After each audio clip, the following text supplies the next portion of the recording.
तो जिस चीज को अपना फाइनेंस ठीक करना है ना, तो रेडी हो जाओ।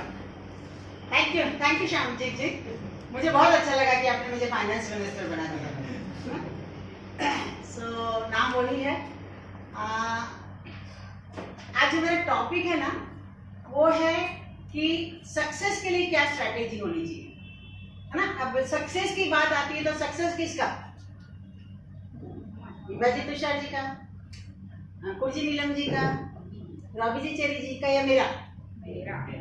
राइट। मैं ये क्यों बोल रही हूँ मेरा, ताकि आपको सबको ये पता हो कि आपका, राइट। तो आपके सक्सेस में सबसे ज्यादा इंटरेस्टेड कौन होगा? आप खुद।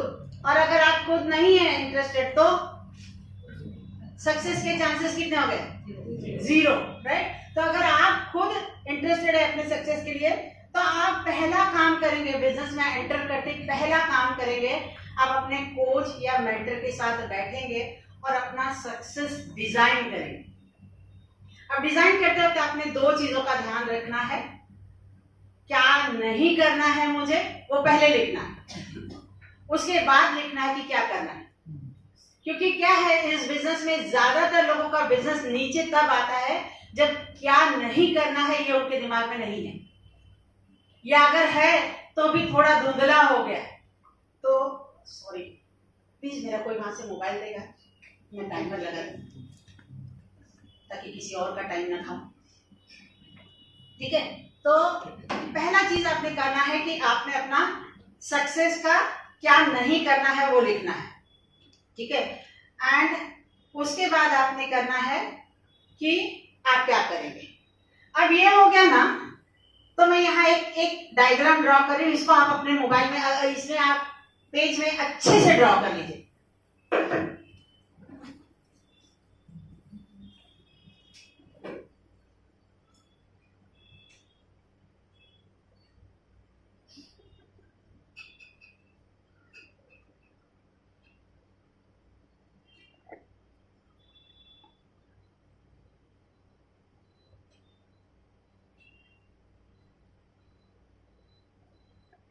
मेरी हैंडराइटिंग पे मत जाना, मैं डॉक्टर बनना चाहती थी, बन नहीं पाई वो अलग बात है, बट मैं चाहती थी।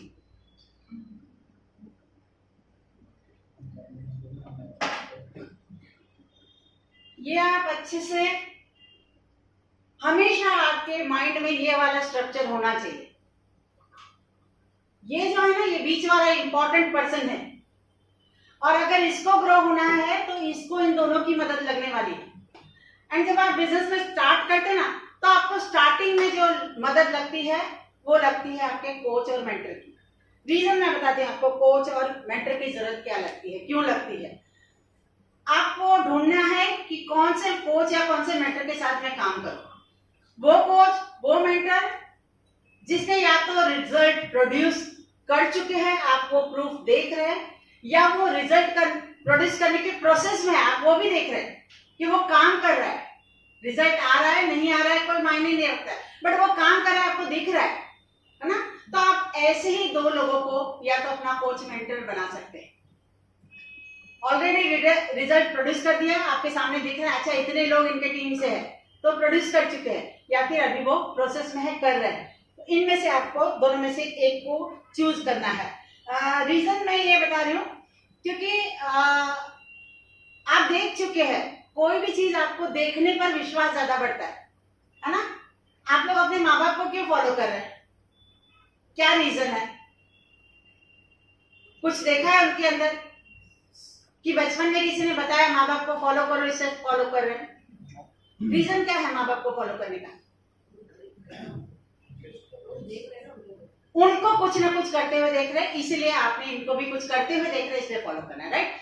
अब दूसरा चीज जो इसमें करना है कि आपने अपने कोच और मेंटर के साथ बॉन्ड बनाना है।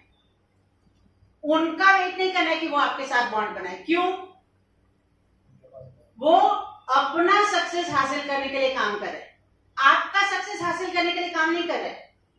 तो अगर आपको चाहिए कि वो आपकी मदद करे, तो आपको वो बॉन्ड बनाना है कि वो आपके ऊपर ध्यान दे। स्कूल में बहुत सारे स्टूडेंट्स होते हैं, टीचर्स का ध्यान उन्हीं बच्चों पर होता है जो स्कूल में अटेंटिव होते हैं और घर से अपना होमवर्क होमवर्क ठीक से करके आता है। तो आपने भी वो अगर बॉन्ड बनाया तो आपके कोच और मेंटर को ये लगेगा यस ये मेरा वो स्टूडेंट है और वो आपके ऊपर टाइम डालेगा। दूसरा आपने मेहनत डाली है वो है एमवे पर। एमवे पर आपने क्या मेहनत डाली? सबसे पहले मेहनत डाली है आपने एमवे के कंपेंसेशन प्लान को समझने की। अगर मैं बताऊं, अगर मैं फ्लैशबैक में जाऊं तो जब विभा जी और अंकुर जी मेरे घर आए थे, उन्होंने मुझे बिजनेस प्लान दिखाया ना, तो 6 पेज का बिजनेस प्लान था, फ्रंट एंड बैक पकड़ के 6 पेज, ऐसे 3 पेजेस थे लेकिन आगे पीछे करो तो 6 पेज का प्लान था। एंड मैंने उसको ना रट्टा बाय हार्ट किया हुआ था। विद इन 1 मंथ मैंने प्लान दिखाना शुरू कर दिया था। क्यों? क्योंकि उस पेज में कौन से टॉपिक के बाद कौन सा टॉपिक आएगा मुझे पता था, इसलिए मैं उसको एग्जैक्टली वो चीज कर पाई।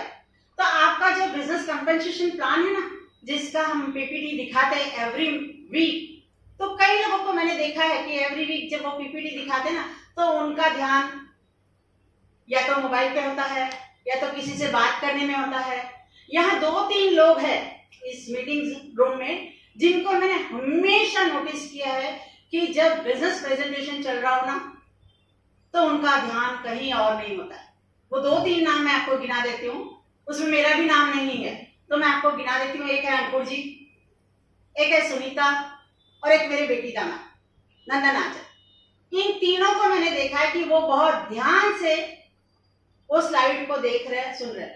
अब होता क्या है पता है, मैं आपको बता रही हूँ, अगर आपने इस स्लाइड को बहुत ध्यान से हर वीक आफ्टर वीक सुना है तो आपको ये पता चल गया है कि इसमें क्या चीज है जो मैं कर पा रहा हूँ, क्या चीज मैं नहीं कर पा रहा हूँ, है ना।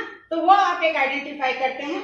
और जब आप ये प्रेजेंटेशन देखते ना, जब अंकुर जी ने मुझे प्लान दिखाया था ना, मैं उसी दिन कन्विंस हो गई थी कि मुझे ये बिजनेस करना है। अंकुर जी या विभा जी को मेहनत नहीं करनी पड़ी थी मुझे कन्विंस करने के लिए कि तुमको ये बिजनेस क्यों करना चाहिए। तो जब आप खुद कन्विंस हो जाते हैं ना, तब आप किसी से भी बात करते हैं तो आपका कन्विक्शन उनको सामने दिखाई देता है। आप कन्विंस हो इस बिजनेस के लिए, आप सोल्ड आउट हो इस बिजनेस के लिए, जब आप किसी से बात करते हैं तो वो उनको सामने दिखाई देता है। तो ये बहुत जरूरी है कि पहले आप खुद इस बिजनेस के लिए, इस प्लान के लिए, इन प्रोडक्ट्स के लिए कन्विंस हो जाइए, राइट। अब कन्विंस करना है खुद को तो उसके लिए क्या क्या चीज करनी पड़ेगी, ठीक है। अब जब अंकुर जी ने मुझे प्लान दिखाया उसके बाद जब मैं उस 6 पेज के लिए कन्विंस हो गई ना, तो मैंने उसको दिखाना शुरू किया। दिखाते गए तो क्या हुआ, कुछ लोग बिजनेस में आए, कुछ लोग बिजनेस में आके चले गए, कुछ लोग बिजनेस में टिके। एंड जब चले गए ना तो क्या होता है, जब आप इतनी मेहनत करते हो, कोई बिजनेस में आता है और चला जाता है तो आपको क्या होता है, दुख होता है, तकलीफ होती है। एंड उस वक्त आप कोशिश करते हैं कि मैं कुछ और करूं, मैं कुछ और सोचूं। एंड उस वक्त मैंने क्या किया कि अपने ही प्लान को थोड़ा सा इम्प्रोवाइज किया। क्या इम्प्रोवाइज किया कि मैंने कहा कि प्लान में मैं कुछ अपना क्वालिफिकेशन क्राइटेरिया डालूंगा, मैं किसके साथ काम करूंगी वो मैं डिसाइड करूंगी, सामने वाला नहीं डिसाइड करेगा। तो तब मैंने मेरे प्लान में ना लास्ट में मेरे कोच और मेंटर ने नहीं, मैं वापस वही बता रही, मैंने मेरे प्लान में लास्ट में 5 क्वेश्चंस पूछने शुरू। एंड उन 5 क्वेश्चन को जो भी आंसर करता था हाँ, मैं उनके साथ बिजनेस करती थी। जो भी मुझे आंसर करता था ना, मैं उनको बोलती थी कि ठीक है मैं आपके साथ बिजनेस करूंगी लेकिन मैं आपको ऑन गोइंग इनकम तक नहीं लेकर जा सकूंगी। वेरी मच क्लियर, ठीक है कि हाँ ठीक है छोटी इनकम तक मैं आपकी हेल्प करूंगी। और मैं कोशिश करती थी कि उसमें से ज्यादातर लोगों का क्या क्वेश्चन होता था ना, क्या चीज नहीं हो पाती थी उनसे, क्या हम मीटिंग में नहीं आ सके क्योंकि मैं प्लान किन को दिखाती हूँ, कार्डिनल रूल था ना, प्लान में लेडीज को दिखाती थी, जेंट्स को नहीं दिखाती थी। तो उनका एक ही क्वेश्चन होता था कि मैं ना मीटिंग्स में नहीं आ सकूंगी। तो मैं कोशिश करती थी कि मीटिंग उनके घर तक पहुंचा। तो मैं हफ्ते की एक मीटिंग उधर रखती थी। हैंगआउट जो अब हमारा होता है ना, तब हमारा फिजिकल हैंगआउट होता था, हम ऐसे किसी रूम में हैंगआउट करते थे। तो वो हैंगआउट मैं उनके घर तक पहुंचा देती वीक में एक बार, और मैं वहां से कोशिश करती थी कि उनकी एक टीम डेवलप हो। और इस तरह करके मैंने बिजनेस किया। लेकिन जो 5 सवालों का जवाब सही देता था और करना शुरू करता था, उसके साथ मैं सीरियसली बॉन्डिंग बना के बिजनेस करना शुरू करती थी, राइट। अब इसके बाद क्या हो गया पता है, कि जो लोग बिजनेस में आने लगे ना वो टिकने लगे और उनका बिजनेस ग्रो भी होना शुरू हो गया। तो मुझे समझा कि क्वालिफिकेशन राउंड बहुत जरूरी है। तो ये जो अभी क्वालिफिकेशन राउंड हो रहा है ना, ये अभी सिस्टम ने तय किया, लेकिन ये क्वालिफिकेशन राउंड हमने मेरे ख्याल से 10-12 साल पहले तय किया, इसलिए आज भी हमारे ग्रुप में लोग सीरियस लोग बैठे हुए। अब इस बिजनेस में सिर्फ 2 ही चीजें करनी है, जैसे आपको ये मैंने बताया, ये 2 ही चीज करनी है। पहली चीज आपको एमवे के प्रोडक्ट सेल करने हैं, है ना। जब आप बिजनेस में आते हैं तो आपको बिजनेस प्रेजेंटेशन देखते हैं, तो उसमें वो सर्कल दिखाते हैं यू वाला, और उसकी बाजू में क्या दिखाते हैं, 3 कस्टमर। डायरेक्ट 3 डाउनलाइन नहीं दिखाते ना, क्या दिखाते हैं, 3 कस्टमर बना। तो आपका पहला ये काम है कि आपने अच्छे 3 कस्टमर बनाने। अब 3 बोला तो जरूर 3 ही नहीं, आप मिनिमम 3 रिक्वायर्ड। तो आप जब कस्टमर बनाना शुरू करते ना, तो आप धीरे धीरे अपना गोल सेट करना शुरू करते हैं अप्लायंस के साथ। क्या कि शॉर्ट टर्म और लॉन्ग टर्म आपका धीरे धीरे गोल शुरू हो जाता है कि शॉर्ट टर्म में मैं पीवी वाइज गोल रखूं, कि पहले मैं 50 पीवी करना सीखूं, फिर मैं खुद धीरे धीरे 100 पीवी पे चली जाऊं, 200 पे जाऊं, 500 पे जाऊं। देखिए, आप अगर 50 पीवी पे है ना, आप अगर एक भी डाउनलाइन लेकर आएंगे ना, आपकी मेहनत 10 गुना ज्यादा बढ़ जाएगी। लेकिन अगर आप 500 पीवी पे है और आप एक भी डाउनलाइन लेकर आओगे ना, तो आपकी मेहनत कई गुना मल्टीप्लाई हो जाएगी। मतलब दूसरा डाउनलाइन भी 500 पीवी ही वाला होगा। आप धीरे धीरे करके उसकी मेहनत करोगे तो वो 500 पीवी तक जाएगा, ठीक है। अब नेटवर्क क्रिएट करना है। नेटवर्क में आपको क्या करना है, टीम बनाना है। अब टीम में आपने उसने वही बताया ना, आपने देखा है स्लाइड में मस्त अच्छे से बताया कि आपको अपनी बाइंग पावर पहचाननी है।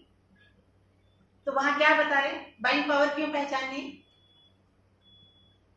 आप प्रोडक्ट यूज करें तो वो भी प्रोडक्ट यूज करेगा एंड सेम डुप्लीकेट होगा, सेम टीम बनेगी। अब आपको नेटवर्क बनाने के लिए भी वापस वही 2 ही चीज करनी पड़ेगी। फिर से 2 चीज। पहली चीज आपको करनी पड़ेगी, आपको सेल्फ यूज करना पड़ेगा। सेल्फ यूज के ना मैं आपको 3-4 फायदे बताती हूँ, मैं जो आज तक अपना फायदा देख पाई हूँ सेल्फ यूज के बाद। पहली चीज मेरे साथ सेल्फ यूज के साथ हुआ, पहला चीज मुझे कॉन्फिडेंस आ गया कि मैं आज तक जो भी प्रोडक्ट यूज कर रही थी उससे और ज्यादा बेस्ट क्वालिटी प्रोडक्ट मैं यूज कर रही। अब मुझे नहीं पता आप लोग पहले क्या यूज कर रहे थे, बट मैं नहाने के लिए डव यूज कर रही थी, ठीक है ना, सर्फ एक्सेल वगैरह यूज कर रही थी, बच्चों को बॉर्नविटा दे रही थी। तो जब मैंने यहाँ के प्रोडक्ट्स देखे तो मुझे ये चीज समझ में आई कि ये प्रोडक्ट जो मैं प्रोडक्ट यूज कर रही थी उससे ज्यादा अच्छे। तो पहली चीज क्लियर हो गई कि बेस्ट क्वालिटी प्रोडक्ट है। दूसरा, वो प्रोडक्ट यूज करने के बाद मैं खुद सेटिस्फाइड हूँ, और एक सेटिस्फाइड कस्टमर, दूसरा सेटिस्फाइड कस्टमर ढूंढना उसके लिए बहुत आसान हो जाता है। तीसरा चीज मुझे दिखाई देने लगा, रिजल्ट आने लगा। जब मैंने प्रोटीन और डेली चालू किया, मेरा और मेरे दोनों बच्चों का मैंने हेल्थ में इंप्रूवमेंट देखा कि हम बीमार पड़ने बंद हो गए, और यहां से मेरा फेथ डेवलप हुआ कि ये प्रोडक्ट्स काम करते हैं। मैंने जब आर्टिस्ट्री का पहला प्रोडक्ट लगाया, अल्फा हाइड्रोक्सी सीरम प्लस, मुझे पता है, याद है, वो प्रोडक्ट 1750 रुपए का था उस जमाने में, आज से 20 साल पहले। और 20 साल पहले लोगों की 2000 रुपए सैलरी होती थी, उसमें से 1750 रुपए का प्रोडक्ट लेने के लिए बड़ा गट्स लगता है, राइट ना। बट वो प्रोडक्ट मैंने 1 या 2 दिन लगाया था। मेरी भाभी ने मुझे सवाल किया, बेबी आपने फेशियल किया है क्या? एंड वहां से मेरा उस आर्टिस्ट के प्रोडक्ट पर फेथ बढ़ गया कि यस। 2 बार प्रोडक्ट अप्लाई करने के बाद सामने वाले ने पूछा फेशियल किया है क्या, मतलब मेरे प्रोडक्ट अच्छे हैं। एंड वहां से मेरे प्रोडक्ट के ऊपर मेरा फेथ डेवलप होना शुरू हो गया, राइट। एंड यहाँ से मैंने और मेहनत करनी शुरू की। सेकंड चीज जो इसमें करनी है वो है नॉलेज लेनी। आपको एमवे से नॉलेज लेनी है, एमवे की ट्रेनिंग होती है, आपके हैंडआउट्स की ट्रेनिंग होती है, उसमें से आपको नॉलेज लेनी है। आपके कोच और मेंटर्स अलग से कुछ ट्रेनिंग देते होंगे तो आपको उस तरह से ट्रेनिंग लेनी है। लेकिन आपको अपनी ट्रेनिंग बढ़ानी है। अंकुर जी यहाँ मेरा टाइमर घड़ी घड़ी मुझे दिख नहीं रहा है, तो प्लीज अगर ओवर टाइम हो जाए तो बताइएगा। 5 मिनट बाद। हाँ, ठीक है। और उसके बाद ना आपका जब नॉलेज इंक्रीज हो जाता है, नॉलेज से आपको क्या होता है पता है, आपका कॉन्फिडेंस बूस्ट होना शुरू होता है। आपको लगता है यस, इस नॉलेज के बाद तो मैं किसी से भी बात कर सकता हूँ।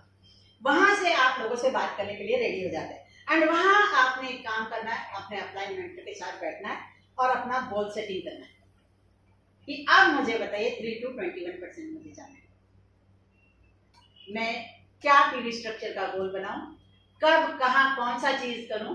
तो आपका अपलाइन आपके आप जो डिटेल्स देने वाले हैं उसके हिसाब से बता पाएगा कि आप कौन से लेवल पर कब जाने वाले, राइट। आपने उसके साथ काम करना है।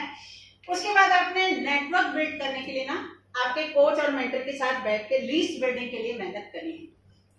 अब लिस्ट बिल्डिंग में आप चाहे एसटीपी के लिए करें, प्रोसेस के लिए करें, हेल्थ सेशंस कर रहे हैं, स्किल सेशंस कर रहे हैं, या ड्रॉप द मैसेज कर रहे हैं प्रोडक्ट के लिए या बिजनेस के लिए, जो भी आप कर रहे हैं आप उसका प्रॉपर नॉलेज लीजिए एंड उसको इंप्लीमेंट करना शुरू कीजिए।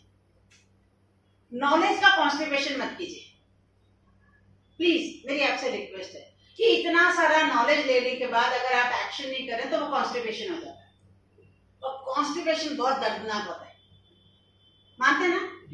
है ना, बहुत ही दर्दनाक होता है। तो उस कॉन्स्टिपेशन से बचिए कि आपको इतना सा नॉलेज है ना, इतने से नॉलेज के साथ मेहनत करना शुरू कीजिए।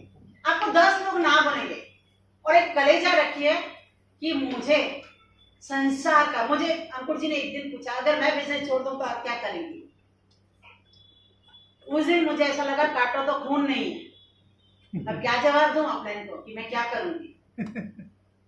मैं 2-3 मिनट शांत बैठी, फिर मैं बोली अंकुर जी मैं तो बिजनेस करूंगी। और फिर अंकुर जी जोर से हंसने लगे। वो क्या कर रहे थे, मुझे चेक कर रहे थे, मुझे नहीं पता था, पर मुझे पता था कि मुझे ये बिजनेस नहीं छोड़ना है। मैं जो चीज लाइफ में ढूंढ रही थी वो मुझे यहाँ से मिला, तो इसको तो मुझे छोड़ा ही नहीं। तो आपको एक काम करना कि उस दिन के बाद से मैंने पीछे मुड़ के देखा नहीं, मैं निकल के मार्केट में काम करना शुरू किया। और अंकुर जी को मैंने एक जवाब दिया था, वो आप अपने अगर कोच और मेंटर को दे पाए ना तो आपको ये बिजनेस में कोई भी हरा नहीं सकता। मैंने अंकुर जी को जवाब दिया था, दुनिया का आखिरी इंसान जब तक मुझे इस बिजनेस के लिए ना नहीं बोलता है मैं अगर बिजनेस कर लूंगा। एंड वो आज भी मेरा नियम वही है कि मुझे दुनिया का आखिरी आदमी अगर एमवे बिजनेस के लिए ना बोले तब तक मुझे एमवे बिजनेस करना है, right. Thank you. And product marketing के लिए आपको क्या करना है, जैसे मैंने कहा आपको सेलिंग करनी है तो आपको प्रोडक्ट मार्केटिंग क्या करना है उसके लिए सीखना होगा। आपको प्रोडक्ट की ना डेमोन्स्ट्रेशन सीखनी होगी। आपको आपकी जो टेस्टिमोनियल्स है जिनके भी ग्रुप में, अगर अभी आप नए हैं आपके टेस्टिमोनियल्स नहीं है लेकिन टीम में किसी के टेस्टिमोनियल्स है, आप उसको रिकॉर्ड करके आप किसी को दिखा सकते हैं, किसी का भी रिजल्ट हो लेकिन वो टेस्टिमोनियल आपने यूज करना शुरू करना है, ठीक है। आपने प्रोडक्ट के लिए प्रमोशंस बनाने हैं। एमवे खुद प्रमोशंस देता है आपको, बट आपके खुद के भी प्रमोशन होने चाहिए। आपको ट्रेड डिस्काउंट वगैरह मिलता है ना, आपको चेक भी आता है ना, तो आपके खुद के प्रमोशन होने चाहिए ताकि आपके मैक्सिमम कस्टमर बने, ठीक है। और डिस्काउंट कहीं आपको ऐसा लगता है कि आपके मेंटर कोच से बात करके कि कहीं मुझे यहाँ डिस्काउंट देना है, तो मेंटर कोच से बात करके या आप अपना कैलकुलेशन करके कि मैं कितना डिस्काउंट दे सकता हूँ वो तय कर सकते हैं। आप सबसे इस वक्त जो लेटेस्ट चल रहा है, आप एमवे का ना लीव 360 प्रोग्राम बहुत अच्छे से, मैं लास्ट टाइम भी ये बता चुकी कि जाल की जितना नॉलेज है किसी के पास है नहीं है मुझे नहीं पता, बट मेरे पास नहीं है and I am very much clear about that कि मेरे पास नहीं है। तो मैं मेंटर भी नहीं चेंज कर सकती ना, जाल को मेंटर तो नहीं ले सकती हूँ अभी, तो क्या करूंगी मैं लीव 360 प्रोग्राम बहुत अच्छे से प्रमोट कर रही हूँ और मेरे ऑर्गेनाइजेशन में वही चीज बहुत अच्छे से डुप्लीकेट हो रही है, तो आप वो चीज कर सकते हैं, राइट। दूसरा, अपने कस्टमर सर्विस बहुत अच्छी देनी है एंड कस्टमर सर्विस देने के टाइम पे आपने 3 चीजें याद रखनी है। पहली चीज, नो अबाउट देम। सेकंड चीज, टॉक अबाउट देम। थर्ड चीज, थिंक अबाउट देम, ठीक है। जब आपका फोकस ये नहीं होगा कि अच्छा यहाँ मैं प्रोटीन और डेली प्रमोट करूंगी तो मेरी 55 पीवी हो रही, इसके ऊपर आपका ध्यान नहीं होगा। आपका ध्यान होगा कि ये प्रोटीन और डेली देने के बाद इसको क्या रिजल्ट मिलने वाला है, इसके बजट में थोड़ा सा प्रॉब्लम होगा, लेकिन इसका क्या क्या खर्चा बचने वाला है, ये अगर आपके माइंड में होगा ना, इसलिए मैंने कहा कि know about them, talk about them and think about them. अगर ये चीज 3 करने लगे ना, तो आपको बहुत आसानी से वहां से रेफरेंस मिलने लगेंगे। रीजन क्यों पता है? क्योंकि आपके मन में ये भावना ही नहीं है कि मैं मेरी बीवी देखूं, आपके मन में ये भावना है कि मैं इसकी कितनी हेल्प करूं। एंड जब ये भावना आ जाती ना, तो आप सेल्फलेस सर्व करने लगते हैं। तो ये बहुत जरूरी है आपकी ये भावना लेकर आ जाए, एंड उसके बाद वो आपके लिए रेफरेंसेस के लिए ओपन हो जाएगी, एंड वो आपको बहुत अच्छे से टाइम अप हो गया, सॉरी टाइम बोल के अंकुर को देख ही नहीं रही है। अच्छा, मैंने नहीं देखा। वो राइट, होशियार है। मैं ऐसी नहीं हूँ, मैं ऐसी नहीं हूँ। अच्छा, अभी 2-3 सेंटेंस बाकी वो मैं बोल देती हूँ। आपका काम है फटाफट न्यू एफबीओ को लॉन्च करें, उनको ग्रो और डेवलप होने में मदद करें, और उनको कोच और मेंटर को सबमिट करवाइए। अगर आपका बच्चा आपके दादा दादी से, आपके नाना नानी से प्यार नहीं करता ना, तो जिंदगी में कभी आपसे प्यार नहीं करने वाला। मैं आपको लिख के देती हूँ, तो आपका काम है कि उनको उनके सबमिट कर देना है, ठीक है। उनको सिखाइए कि कैसे कंटिन्यूस लर्निंग रहे, ट्रेनिंग ले, बुक, आर्टिकल, इनसे नया नया नॉलेज लेते रहे। उनको फाइनेंशियल कैसे मैनेज करना है, उनका बजटिंग करना आप उनको सिखाइए, और लास्ट उनको कोड ऑफ एथिक्स सिखाइए। हमारे बिजनेस में बहुत सारे रूल्स हैं, एंड इस बिजनेस में जिसने भी रूल्स तोड़े हैं ना, उनका बिजनेस बहुत फटा। इसलिए मैंने पूछा क्या नहीं करना है, वो आपको सबसे पहले सीखना है, राइट। तो यहाँ मेरा टॉपिक खत्म हुआ है, और